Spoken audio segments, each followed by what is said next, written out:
Hello అండి, మా special చేశారా? నా ఫేవరెట్ కాళ్ళు తలకాయలు వేసి మంచిగా కర్రీ చేసిన,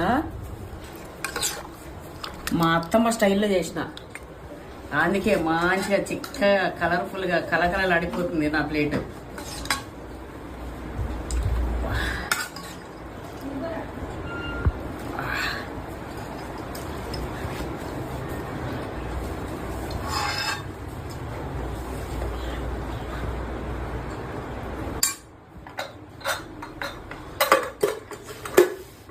అట్లనే వేడి